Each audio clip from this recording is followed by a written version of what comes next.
Welcome into NHL Tonight, first shift for Thursday, November the 6th, 2025. E.J. Hradek here, Billy Jaffe up in Boston, giving us a little time today before he heads off to the TD Garden for the Bruins and the Senators tonight. Billy, how are you? I'm great. Senators throttled the Bruins 10 days ago, 7-2. Let's see what the Bruins bring in I'm not going to call it revenge, but in a get-back-good game. Yeah, well, they've been playing good, really, since then. So we'll see what happens tonight. Let's bring in J.D. Lindbergh, our beloved producer. J.D., we got a good show for everybody today. Yeah, great show lined up today. We've got Steve Kouleas going to join us. EJ going one-on-one. One-on-one. As a couple of guys are making an early season case for their inclusion on Olympic rosters. And a little bit later in the show, we love plugging our dumb games here on First Shift. Today we're playing stretch passes, as always. We're available as a podcast on YouTube and YouTube Music. Audio only on the pod. But busy show, EJ, right to first things first. All right, and it was a busy night last night for one Alex Ovechkin, who gets to goal number 900. He is in a club by himself, the only man ever to score 900 goals, regular season goals in the National Hockey League. You can see it. Flip the number! Ovi, 900 goals.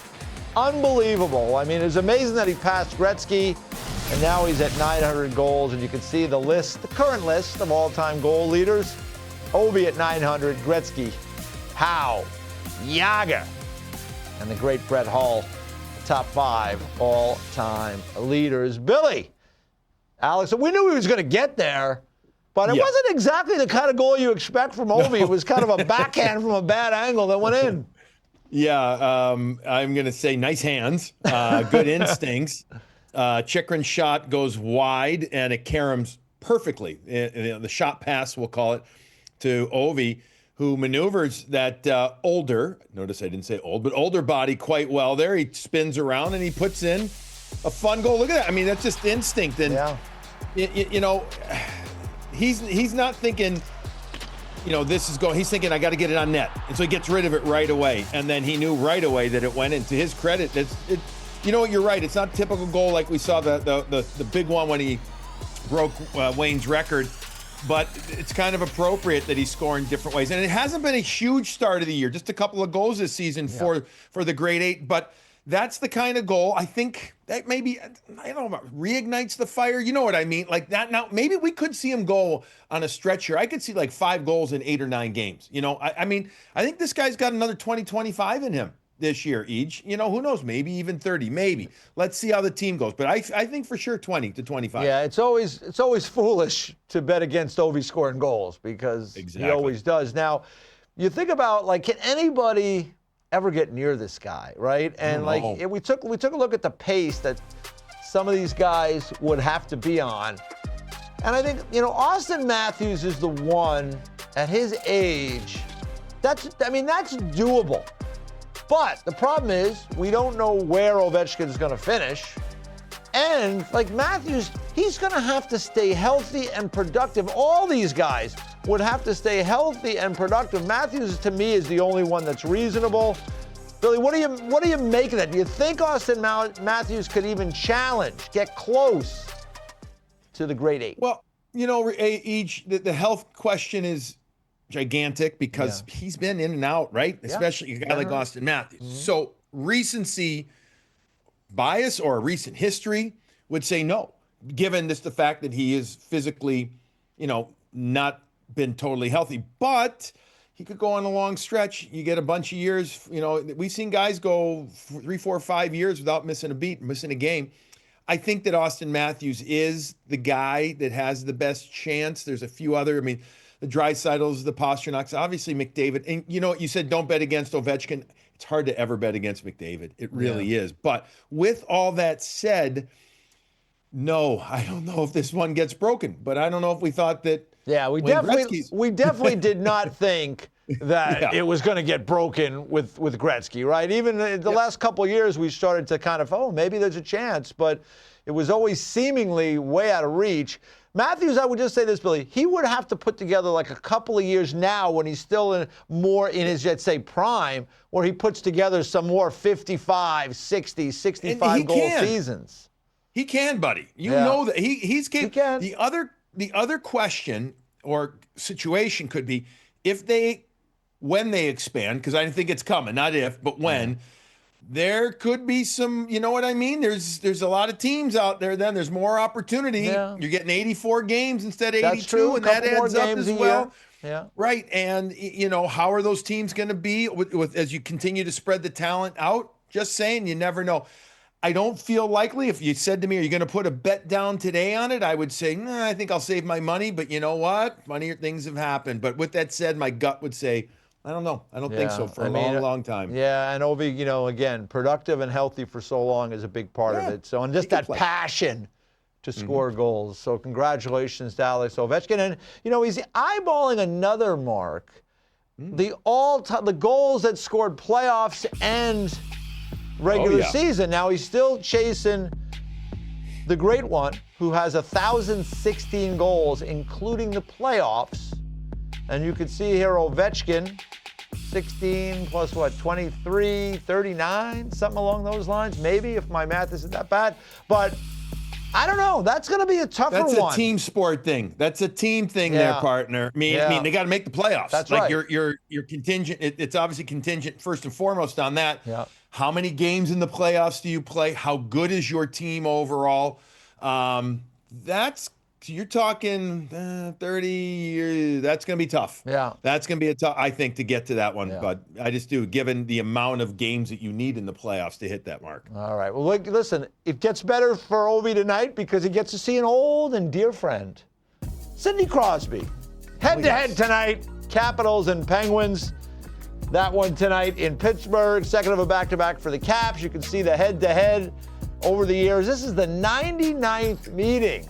Fittingly, the 99th meeting. We're just talking about Gretzky, including the playoffs.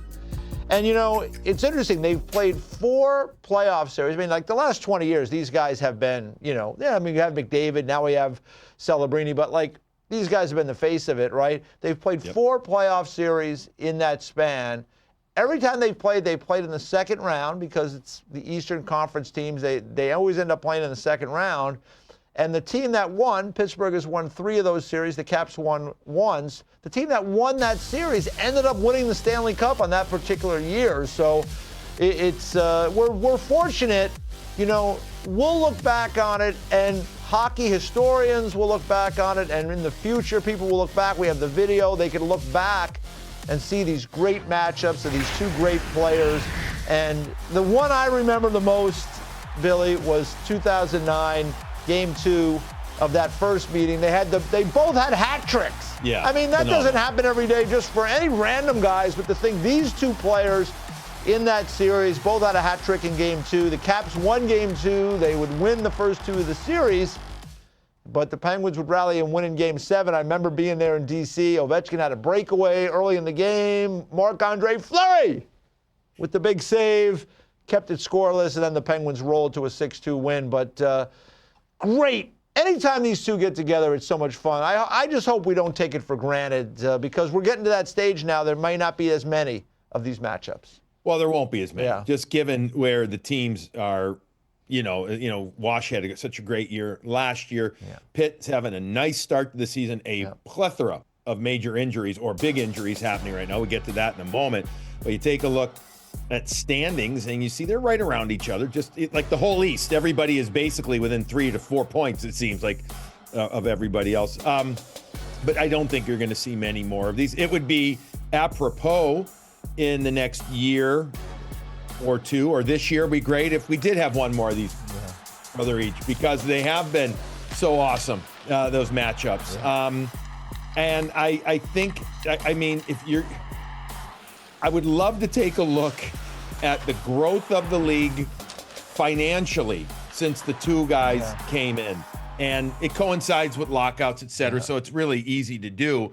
But to where the financial spreadsheet is, so to speak, the attention the league gets, the recognition, et cetera, these 2 arguably performed or realized one of the greatest one-on-one matchups in a team sport of generation. Yeah. They absolutely have to. You have any sport out there, given what they've done for our little league. Yeah, and the Penguins and Capitals tonight in Pittsburgh, they will play twice more this season, and it won't come until the very end in late April. It's April 11th and 12th, back-to-back Saturday and Sunday, home and home, afternoon games, nationally televised. The second game is in D.C. on the 12th of April. That'll be the Capitals' last home game of the season. If for some reason they were to follow the playoff picture and Ovechkin decides to hang up the blades, that would be his last game in D.C. We got a lot of water under the bridge before then, but they will play 2 more times later in the year. So that's the old guard. Mm-hmm. Let's talk a little bit about the new guard and Macklin Celebrini. Oof. 3 points again last night. How about the Sharks? Go into Seattle and spank the Kraken.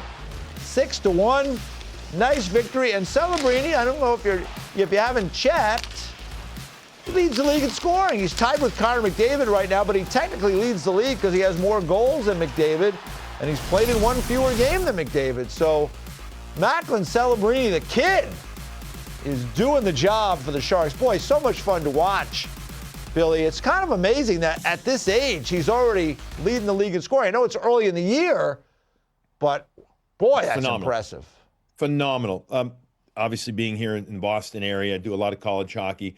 Talked with Jay Pandolfo and the BU staff about him when he was there regularly, Ej, and the glowing, beyond glowing description of things that Macklin did, both physically on the ice and mentally, his work ethic, leadership, all that was, and this is coming from Jay Pandolfo, a guy that knows something about winning. He's talked about his maturity level, and knowing.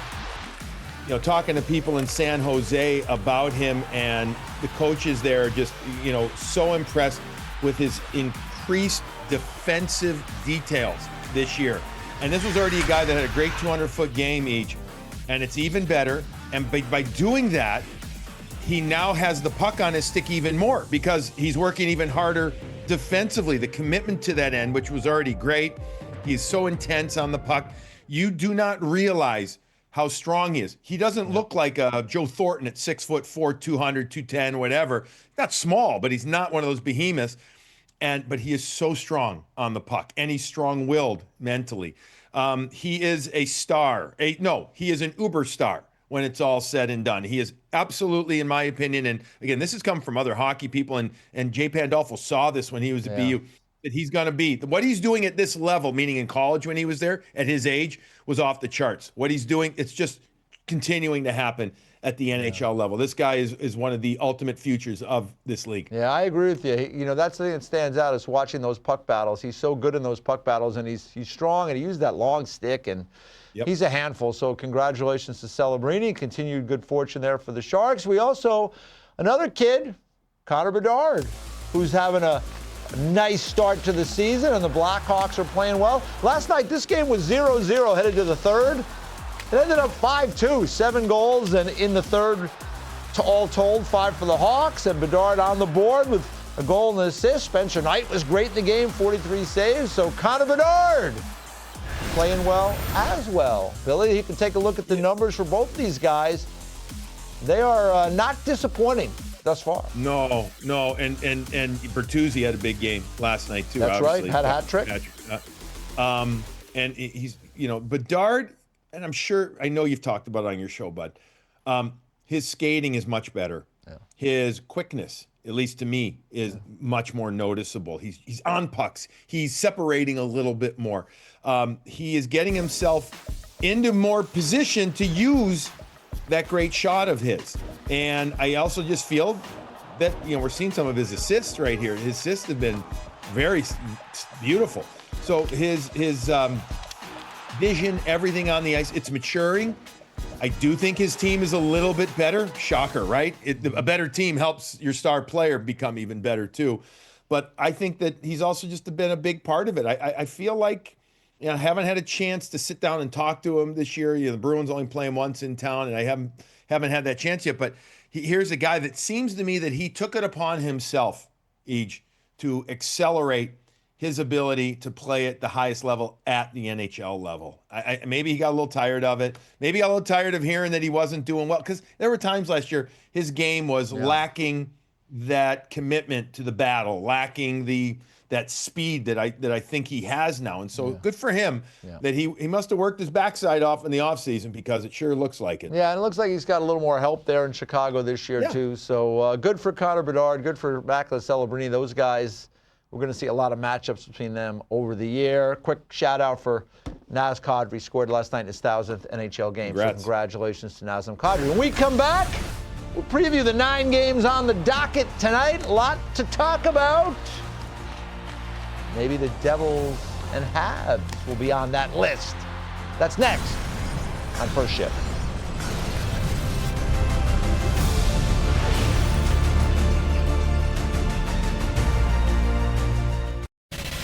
Let's take a look at the 9-game schedule tonight. Senators and Bruins, Blues and Sabres. Got a little news on that game in a second.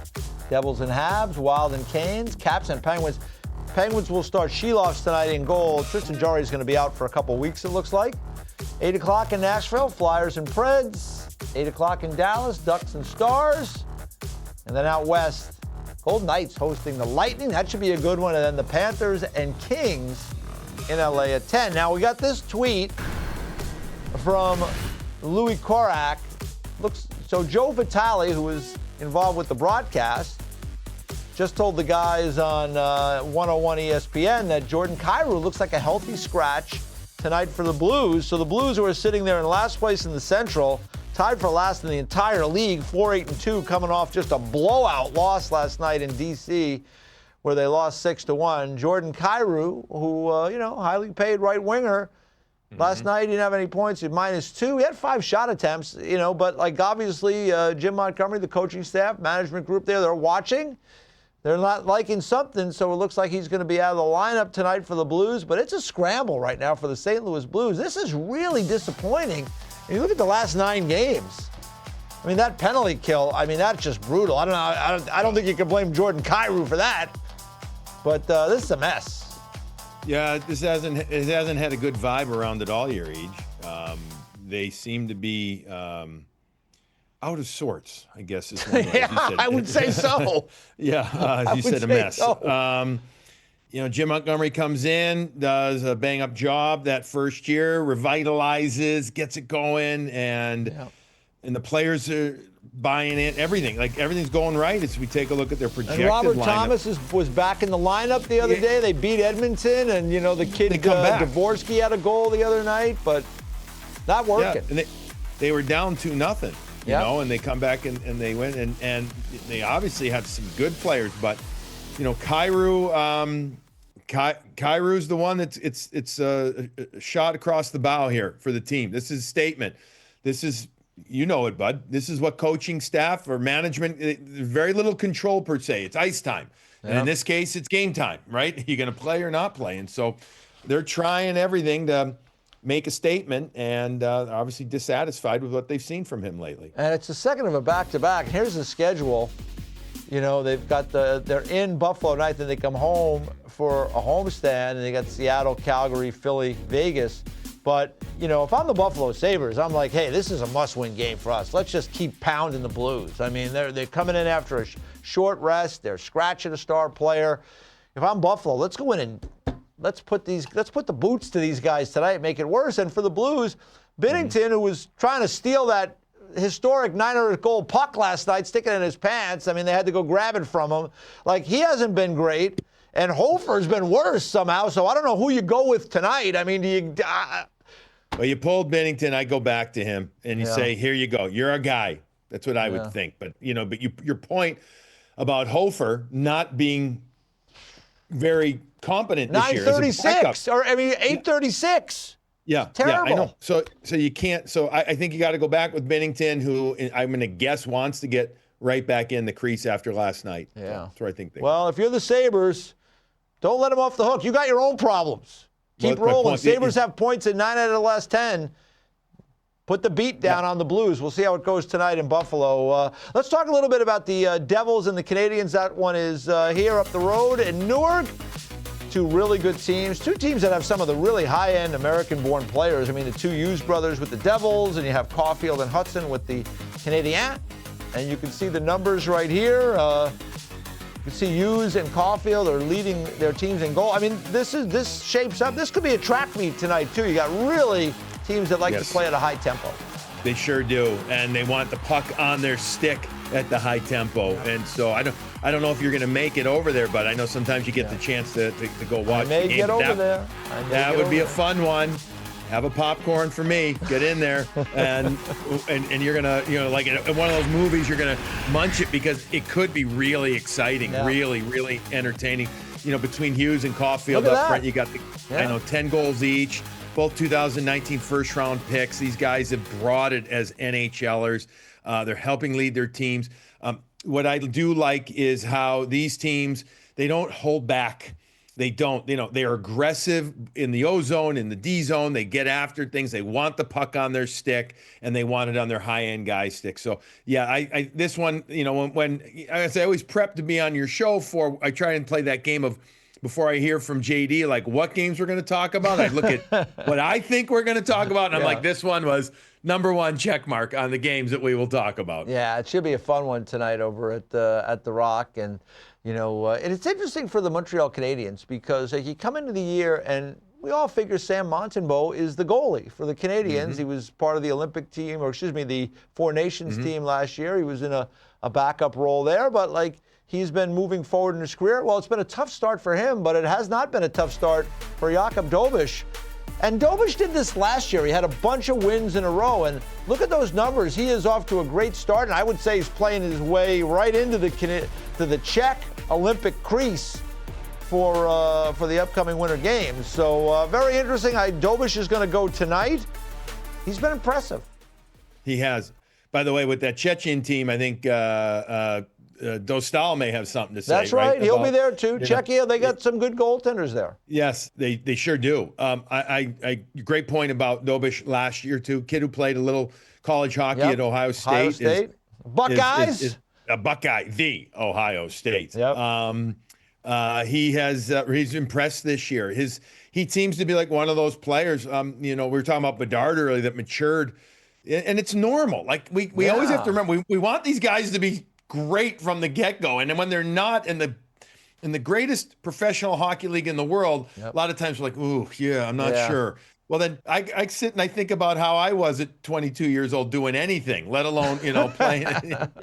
And I'm like, I had a little room for improvement. True. So even at 56, I do. But these guys, listen, especially goaltending. I don't need to tell you, we're often looking at goalies at 27, 28, 29. When they hit that prime of physical and mental, and it comes together, and you add that crazy position of goaltending into the mix. And so Dobeš has got a long way to go, but he has been impressive. But you're right about Montembeault. He has not been impressive this year. He looks like a very different netminder each. Yeah, he played, it was weird. Against the Flyers the other night, he gave up the 3 goals early, a couple power play goals. But as I watched the game unfold, he made a number of good saves in the game. So maybe he's moving back in the right direction. We will see, but it'll be Dobeš tonight at the Rock against the Devils, in which should be a fun and entertaining game. Out west, on the other side of the country, the LA Kings will be hosting the Florida Panthers, and it's been a bumpy ride, as we suspected, with Barkov out, Tkachuk out, Kulikov got hurt. 6-1 for the Panthers. Haven't been very good on the road. 1-5 on the road this year. We had their head coach, Paul Maurice, on the show yesterday, and he talked about just where this group is at and maybe what they have to think about moving forward. The injury situation was dramatic for us because we knew we had Matthew out and we knew Thomas Nosek because he got injured in August. So that didn't hit us early, but the Barkov injury hurts and it doesn't go away because he's so dominant in our lineup in terms of how we use him.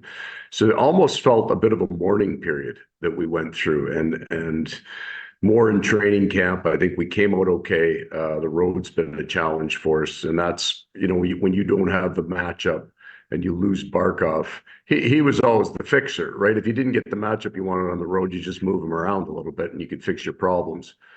So now we almost have to look at is we don't have any injuries because these are all so long-term that this is our team. Yeah, and it's so true. I think what Paul said there, he is Great a point. fixer, right? Because you don't have as many options now. As you look at the lineup as the projected lines for tonight, they've been moving things around. But you could, when you had Barkov, everything was slotted so well. You had Bennett as your 2, you had Lundell as your 3, you could move Rodriguez around the lineup. And then when you have Matthew Tkachuk, he's another guy that's kind of a fixer too, and then you can move him around your lineup.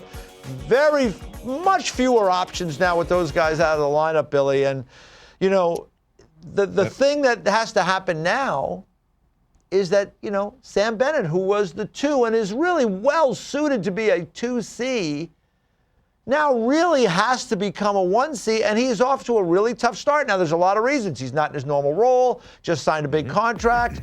But you can see the numbers here for Sam Bennett. This is the guy who won the Conn Smythe last year.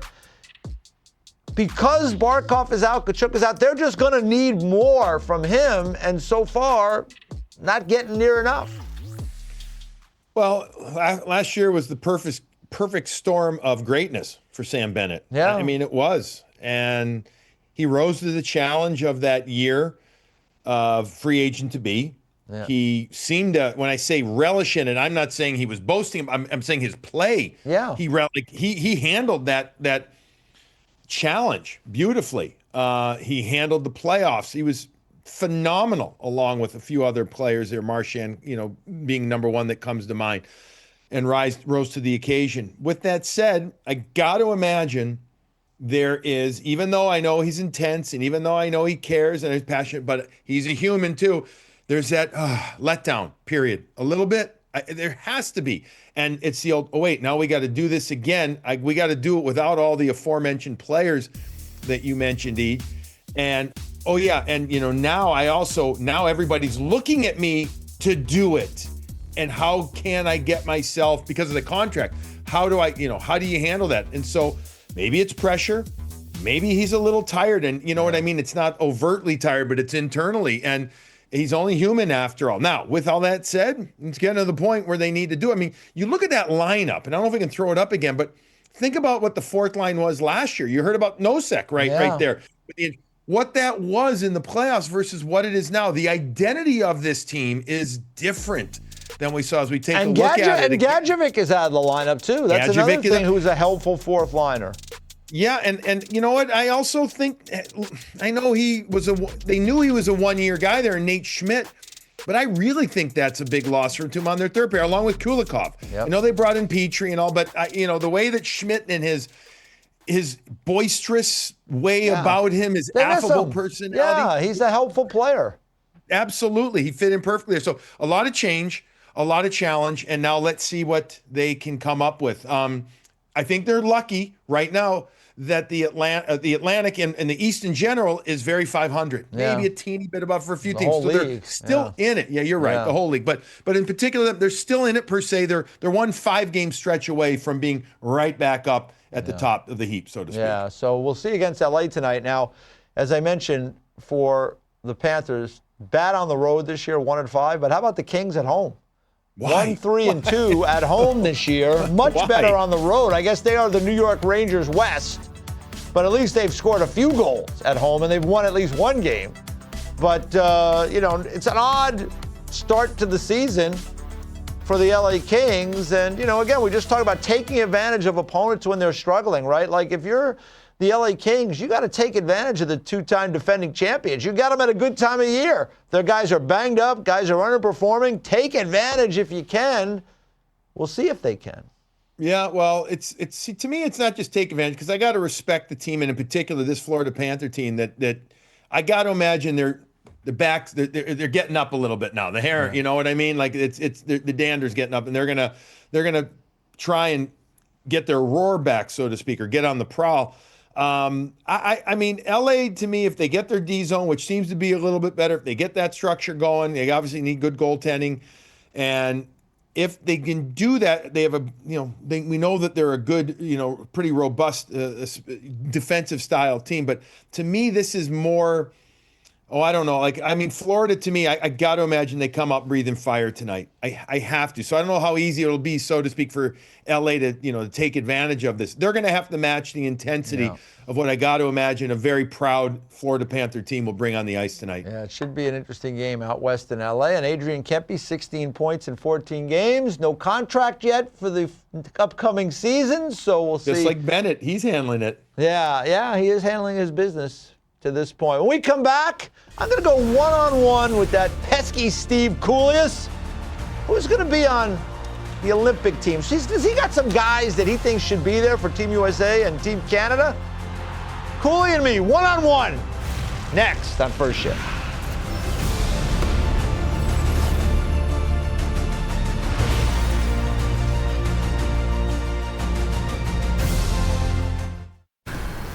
Let's take a look at the Oilers' upcoming schedule. A couple of losses. They had back-to-back to St. Louis and Dallas. They are home for the Avalanche.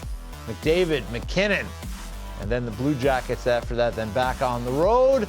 Is there concern about the Edmonton Oilers? And I will pose that question to my next guest, the host of the Power Play on NHL Network Radio, the master of the discussion room, Steve Kouleas. So, Steve, I mean, the Oilers have been known over these last couple of years for these slow starts. I mean, they got Jay Woodcroft fired 2 years ago. It was 3-9-1. It was 5-12-1. Last year, they lost their first 3 games. 15 games in, they were 7-7-1. This year, 6-5-4. But are you concerned? How do you feel about it? Well, good to see you again, EJ. Yeah. 654, that's the area code I think they call my relatives in Athens. I mean, what kind of a record? What kind of a record is that? And you just spewed the numbers. I get the malaise or the sadness of going all the way to game 7 or all the way to game 6 and losing. I just see them and I know they can be better. They're underwhelming at times. I know you can look at Connor's points and say, well, look at the points. I just look at the club where they are. I mean, what is it, 5-on-5? They're like 27th, 28th in the NHL. The team save percentage, again, is .884. They've blown games. Like, you look at that stat and you say, okay, they're better than 3-9-1.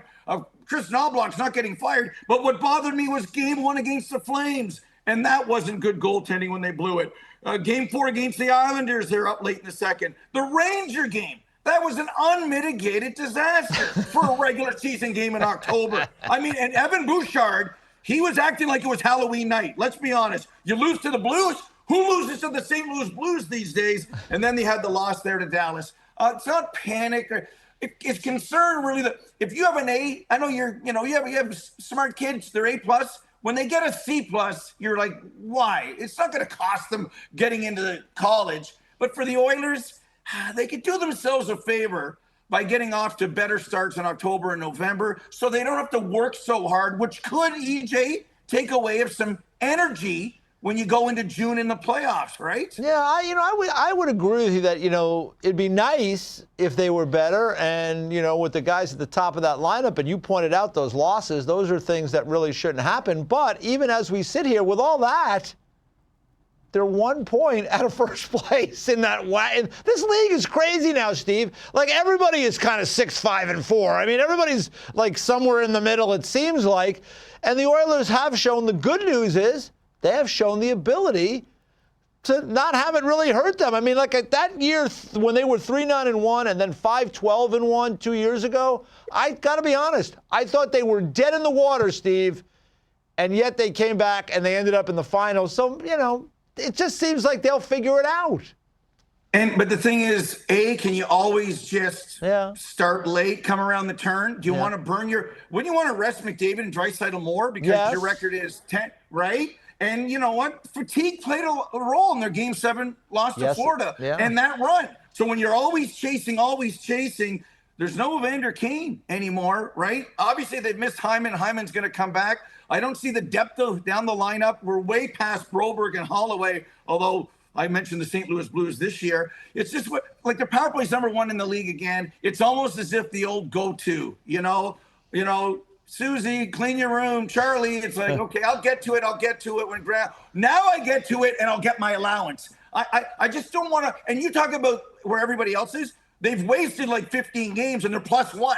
Remember, You can be around NHL 500 now, but it's about getting to plus 18 if you're a team like the Oilers. And don't put yourself in a hard spot with Anaheim, Utah, and everybody else. Yeah, they'll probably, go on a bit of a run right here, but they're wasting time and wasting, I think, games in October, November. And I think you do make a good standpoint, really, from the point of, like you just said, Anaheim's better, Utah's better. I mean, I think that West is going to be a little tougher this year. So we'll see if they can figure it out. I'm not betting against them because I did that 2 years ago, and look where it got me. I mean, they ended up in the Cup final, Game 7.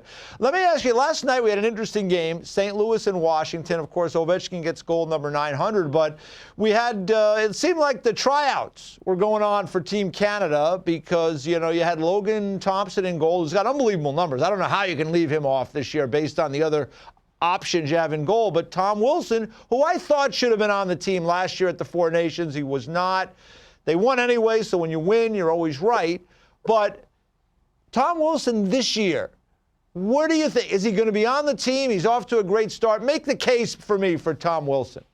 Well, you brought up a great point. When you lose, you can examine the picks. When they won, then it's easier. But that tournament with Tom Wilson, come on, EJ, Saturday night in Montreal was made for a Tom Wilson. And the real truth, it's been an unbelievable story, much like Brad Marchand, third-line left winger, turns himself basically into a Hall of Famer. This was supposed to be a fourth-line right winger, a goon. He's got 33 goals last year. Yep. Now, not just because he had 2 last night. He can play at even strength on the power play and the penalty kill. And when I've gone through Team Canada and USA rosters and I look at players, one of the big things is what happens in close games, and can you be reliable defensively? If you kill penalties, it's one thing.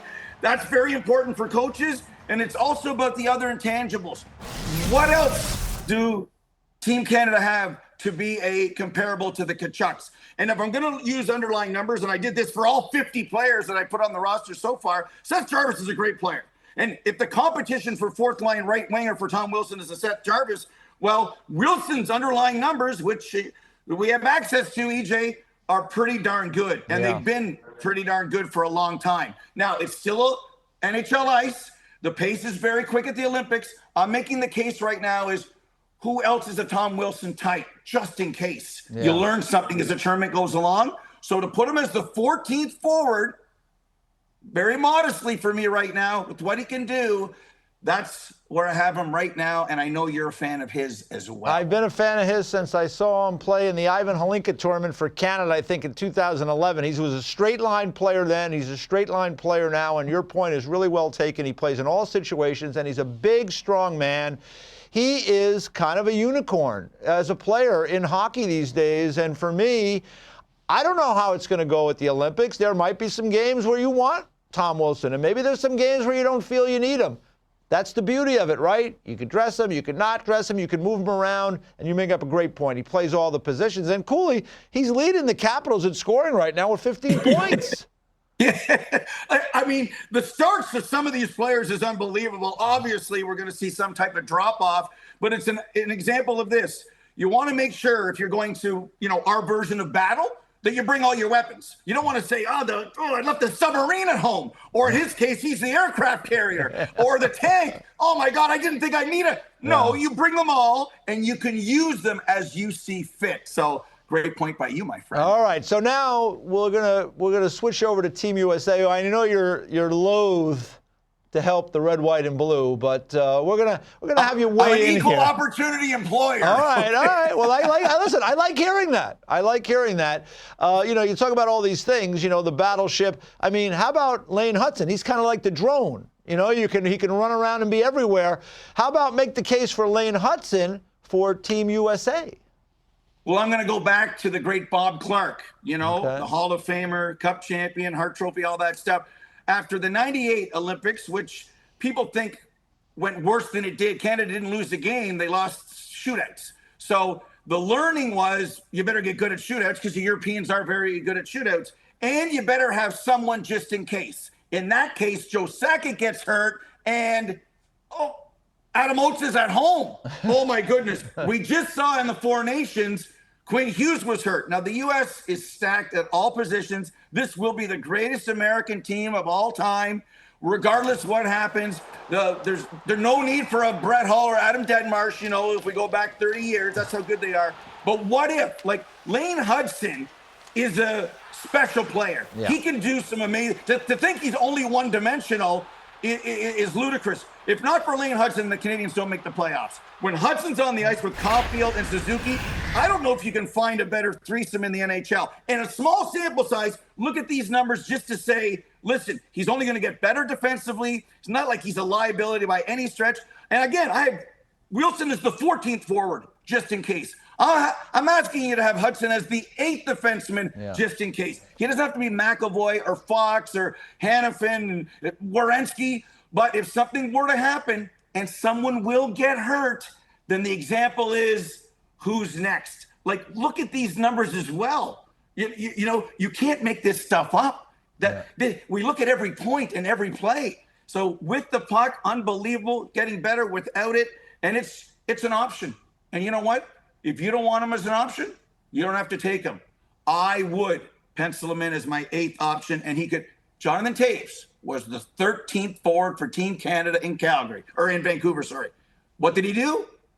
MVP in the forward position and scored some clutch goals. Yeah, he is. Lane Hudson, you talk about it. He's not the biggest guy, but he's already shown he is a dogged competitor, and I would not be worried about him in those situations. We will see. You're right. They're loaded.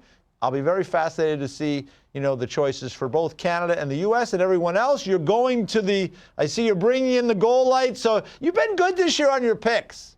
4-1, that's at least what you say. I mean, we'll have to do some more research on that. But what do you got? We have it all on tape. What do you got? Everything's on tape. Well, that's what I mean. We'll have to go back and double check the tape. That's all. I mean, I don't think that's too much to ask. No, But I'll take your word for it for now. You're 4-1. You got the light. What do you got for me? Help us out. Yeah.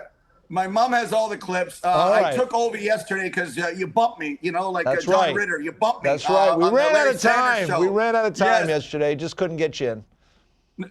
Crosby and Ovi each get a point tonight. Okay. I like that. 99th meeting between those two icons of the game. But, all right, well, now, listen, 4-1. I expect you to have a winner here. So, fans... I'll go 1 out of 2. And remember this as we talk about stuff, too.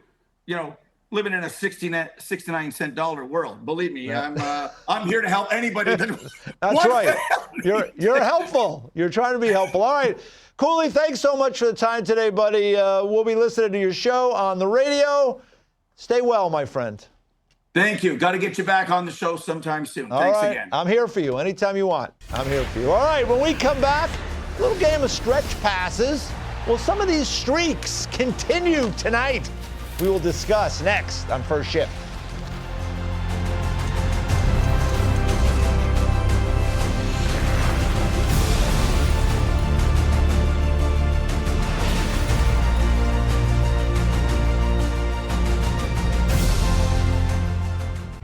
It's time for something we like to call stretch passes. When there are streaks around the league, JD comes in and likes to quiz us about which ones will continue, which ones won't.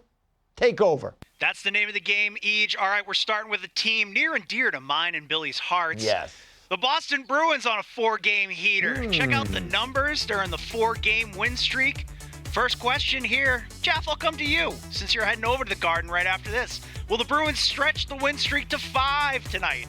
Oh, it's a tough one. Ottawa's won 5 of the last 6 against the Bruins at times, really exploiting them, JD. I'm going to say, though, tonight the Bruins do find a way to win in what I think should be a highly entertaining game, because I got to think 10 days ago that loss, 7-2, still burns them. All right, well, listen, somebody's got to be, not be like on the Bruins bandwagon like you two. So I'm going to say no. They lose tonight to the Ottawa Senators, who are fired up.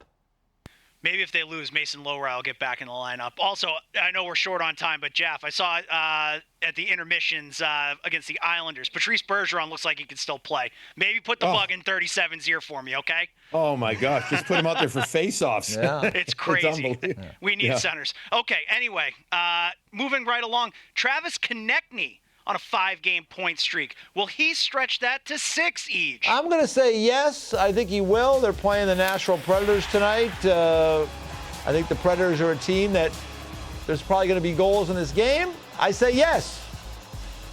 I'm going to go with yes as well, if only because this is a guy that I think's got this great attitude. You know, he's that kind of guy on the ice that you love to have on your team. I know that's cliche, but it's true.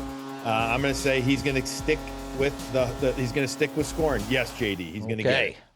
Excellent. One last one out west in Vegas. Everybody loves going to Vegas, especially Nikita Kucherov. Yeah. He's got a 13-game point streak against the Golden Knights. He's scored in 6 straight games. EJ, back to you here. Changing up the order.